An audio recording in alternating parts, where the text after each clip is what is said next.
It's possible, about that? man. I mean, if it's easier to move the pulse market, and if it's got the backing of billionaires, OKEX and perhaps Richard and friends, Greg the Duck and his buddies, maybe perhaps we will actually continue to lead, but just back to the upside. It would be cool to see. It's still left to be known whether or not the added pressure from the BankX bags on the EHEX side is enough to hold PulseChain down. I would tend to say no, but if they continue to sell at a clip of about 7% per month, we could be looking at a 14 to 16 month recovery period for EHEX, unless serious size starts to come in and absorb those bags. And one of the things is like, at these prices, they really don't have that much ammunition, just a few $1 million. But if you're going to move the pulse market, you're going to move those coins a lot more because there's a lot more volume and a lot more liquidity coming into the market. And so perhaps that would be enough to absorb all of the BankX dumping and plus the rest of the market on EHEX side, all the way up to like 3 cents, right? From these that'd be a 10x range where they could continue to absorb that. Now I was looking at the TVL on EHEX today. This plays a significant role in my eyes on the recovery time for Pulse, because the same people that sacrifice for PulseChain and have big bags in HEX are also holders of EHEX. And so whether you want to hold it for all-time highs or 20 cents or sell it at a penny, or buy a bag down here and sell it at 5 cents, everyone's got a different strategy. It's the same underlying user base, but the TVL on Ethereum is down to the same levels it was at 1.44 million as it was back in May 5th of 2021. So we're basically, in terms of total value locked, there's not much left in the pools. So like BankX is, their best bet is to bridge it over to, and I hope they're listening, bridge it over to Pulse and dump it over there, because it would be more easily absorbed. And any pumping that came in from like a billionaire would we're talking 50 million or $100 million would be able to push out that sell pressure quite easily out of the way. Whereas like on the ETH side, it's so illiquid. I mean, you're literally looking at like there's almost nothing in these pools currently. Let's see.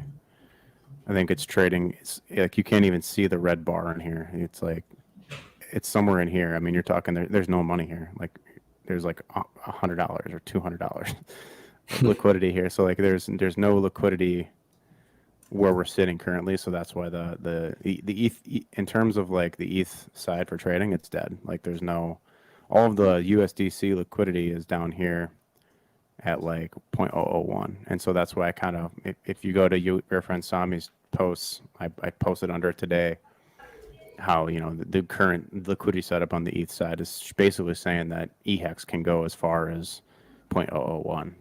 And then it would be a 10x to a penny. And like, how amazing would that be?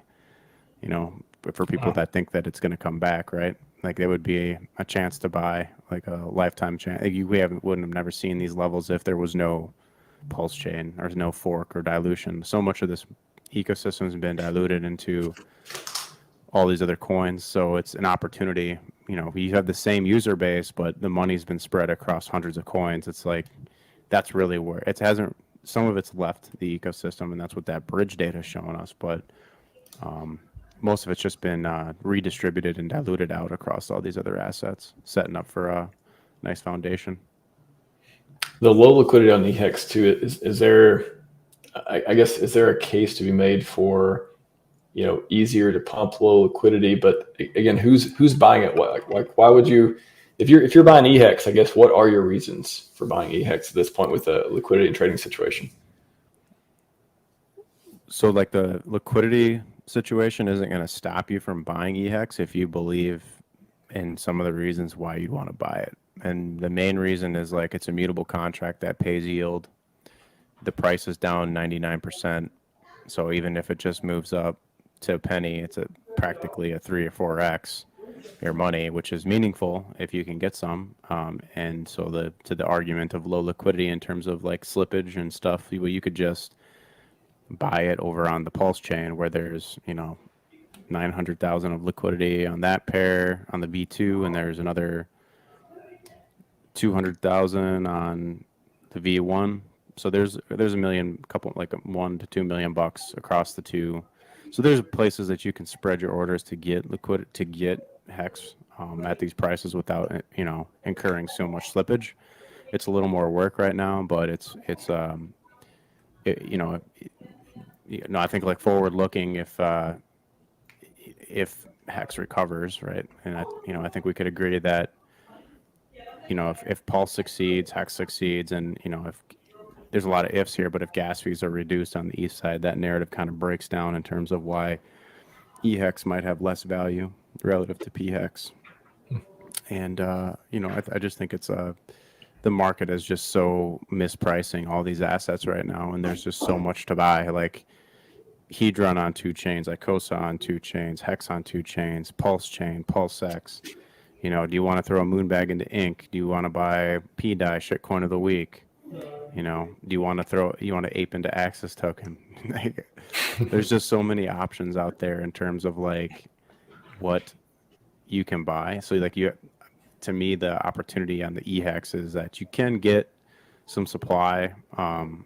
Especially on the east side, if you had limit orders set down where that liquidity is, you could get 5-figure bags without too much slippage, and then just you're basically holding that for a 10x to a penny, from 1/10 of a cent to a penny. Like that's free, that's basically free money at this point. In the event that this stuff survives, I don't see a world where HEX on one chain survives and HEX on the other chain doesn't survive. That to me won't happen, and I have the data to back that up. If you go back and you look at other coins that have forked before and what they did in terms of percentage from the lows of that cycle, or if you look at different like SEC lawsuits before and what they did to price charts and how they performed after. I know Sami's made mention of XRP on his feed. You can go look at that and see how that did a 10x in 163 days after the SEC FUD news bottomed and Coinbase delisted it.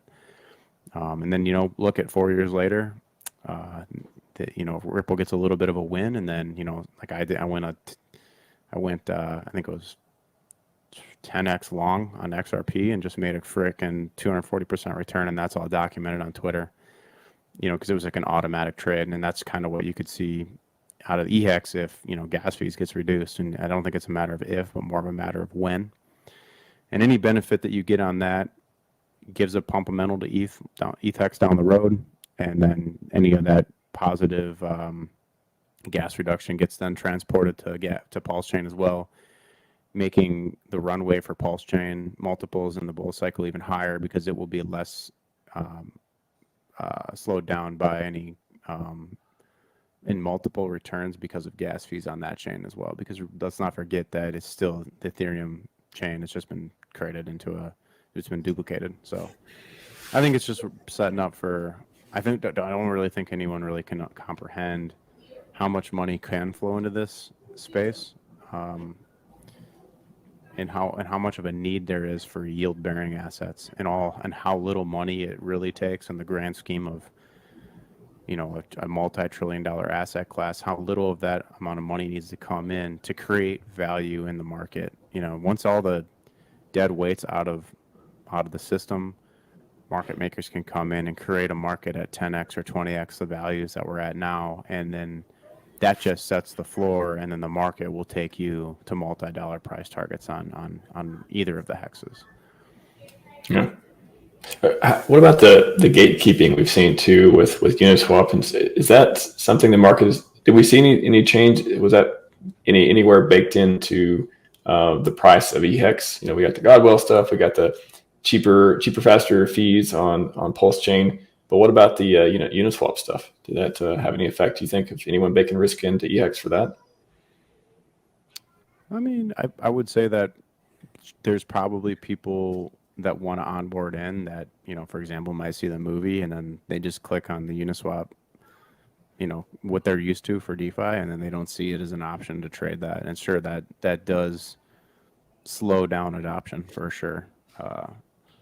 But I think like a lot of the people that are paying attention to HEX from this point right now are all power users, and they can find their way around it. So I don't really think it really matters in the grand scheme of things. As we set the bottom and create that markup on price, that accumulation of the lows, absorption of supply from weak hands to strong, and then the markup, and then the floor, and then creating a market for the bull run.